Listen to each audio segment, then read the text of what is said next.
በስመ አብ ወወልድ ወመንፈስ ቅዱስ አሐዱ አምላክ አሜን።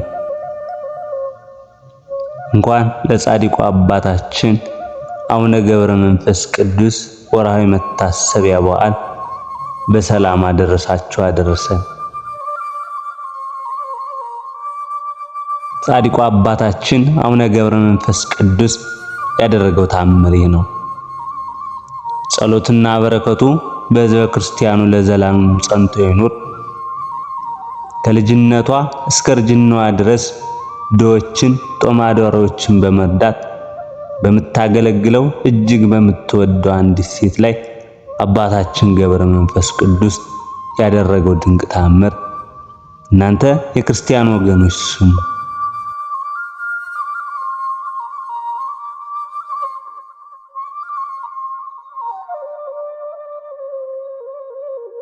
በሚቻላት መጠን በየዓመቱ በየወሩ የአባታችን መታሰቢያ ማድረግ አታቋርጥም ነበር። የአባታችን ገብረ መንፈስ ቅዱስ ስም ሲጠራ በሰማች ጊዜ ደስ ይላታል። ከፍቅሯን ብዛት የተነሳ በልቧ ሐሴት ታደርጋለች። በእንዲህ ያለ ሥራ ስትኖር ከኔ በቀር ሌላ አምላክ አታምልኩ የሚለውን ቅዱስ መጽሐፍ ቃል ጠንቅቀው ያልተረዱ በሀገሯ ካሉ እኩሌቶች ክርስቲያኖች በዓል የሚያከብሩት ቀን እነሆ ደረሰ።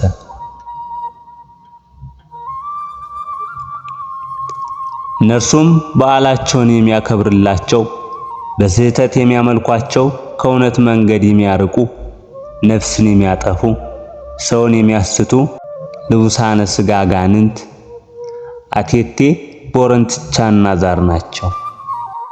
ያስለመዷቸው ግብር የሚሰጡበት ቀን በደረሰ ጊዜ የዚያች ሴት ባልንጀሮቿ ጓደኞቿ መጥተው ግድ አሏት። ለአማልክቶቻችን የምንሰጠውን እናዘጋጅ ዘንድ ተነሽ እንፍጭ አሏት። ይህም ባሏት ጊዜ እሷም ዛሬ ዓርብ ነው፣ እዚያውም ላይ የእመቤታችን የድንግል ማርያም በዓል ነው፣ ነገም ቅዳሜ ነው፣ ከነገ ወዲያም እሑድ ነው፣ ሰኞም የጌታችን የኢየሱስ ክርስቶስ ጾም የሚገባበት ቀን ነው፣ መቼ ፈጭቼ አዘጋጀዋለሁ አለቻቸው። ይህም ባለቻቸው ጊዜ እነዚያም ሴቶች ለአማልክቶቻችን በዓል ከማድረግ እነሆ ራስሽን ለየሽ፣ ከሀገር ሰዎች ከዘመዶችሽ ሁሉ ሕይወትሽን አራቅሽ፣ ራስሽን በአምላኮቻችን ቁጣ በክፉ ሥራ እንዳስጠመድሽ ወቂ አሏት።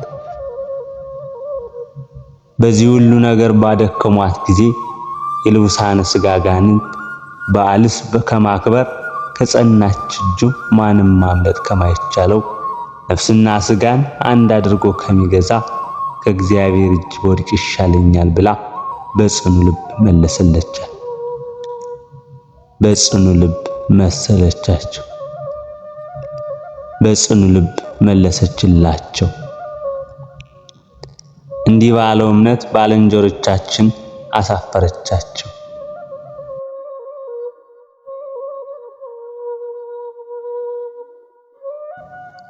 ከጥቂት ቀን በኋላም ልትገበይ ወደ ገበያ ሄደች።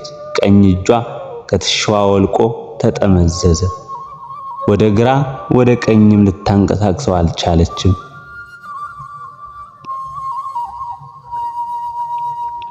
በሌላኛውም ቀን ግራ እጇ እንደ ቀኝ እጇ ልምሾ ሆነ። በእጆቿ ልብሷን መልበስ አልቻለችም። ሁለት ዓይኖቿ ብርሃንን ከማየት ተከለከሉ። ለመሄድ ያህል ጥቂት ጥቂት ያዩ ነበር እንጂ። በዚህ ሁሉ በሚያስጨንቅ መከራ ፈጣሪዋ ኢየሱስ ክርስቶስን ከማምለክ ልቧ አልተጠራጠረም።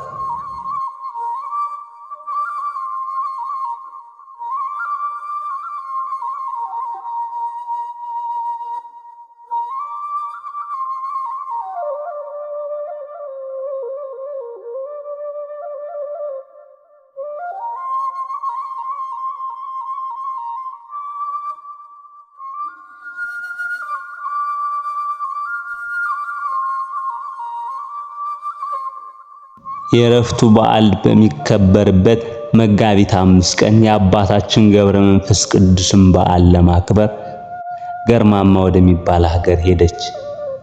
ሕዝቡ ወደ ተሰበሰቡበትም ገባች። ሕዝቡ በሚቆሙበት ቦታ የረጋ ታላቅ ቋጥኝ ድንጋይ ነበረ። ለበዓሉ የሚመጣ ሰው ሁሉ ዘወትር በላዩ ይቀመጥ ነበር።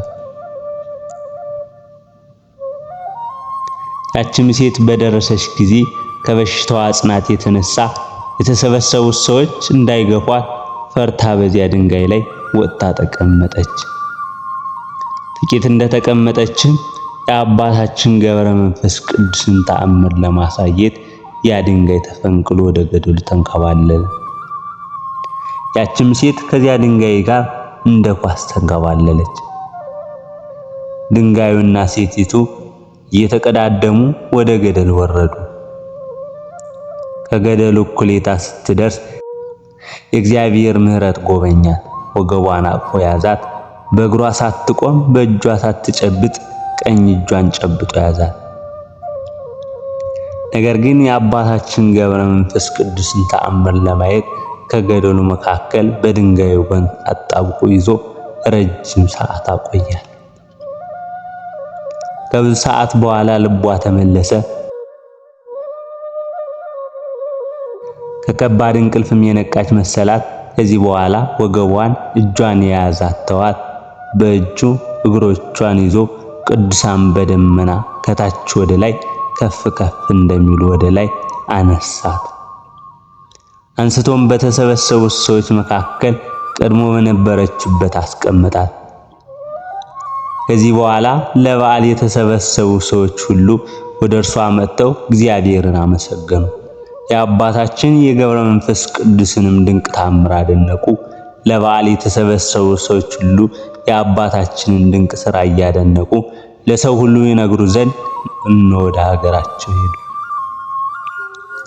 ያም ገድል በአባታችን ተአምር እንደተጻፈ አባታችን ገብረ መንፈስ ቅዱስ ቀድሞ 7ቱን ሕፃናት ያስነሳበት ነው።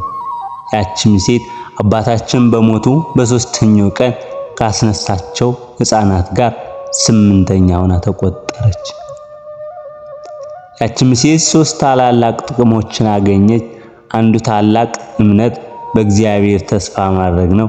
ሁለተኛው በአባታችን በገብረ መንፈስ ቅዱስ ጸሎት መማጸን ነው። ሶስተኛው በዘመኗ ሁሉ አስቀድሞ ያሰቃዩት የነበሩ 7ቱ ልብሳነ ሥጋ ጋንን ስለተዋት ነው። ያችም ሴት ይህ ሁሉ ተአምር ከተደረገላት በኋላ ባሏን፣ የቤቷን ገንዘብ፣ ሀብቷን ሁሉ ትታ ራሷን ለካህን አስመርምራ ወደ ሌላ ሀገር ሄደች። በመከራ ራሷን እያስጨነቀች የፊደልን ትምህርት መማር ጀመረች። እኛ ጸሐፊዎች ግን ያቺ ሴት ከነገረችን ተአምር ብዙውን ትተን ጥቂቱን ጻፍን። የአባታችን የገብረ መንፈስ ቅዱስ ጸሎትና በረከቱ የረዳትነቱም ሀብት በገዳማችንና በመላው ሕዝበ ክርስቲያን ላይ ጸንቶ ይኖር ለዘላለም በእውነት አሜን።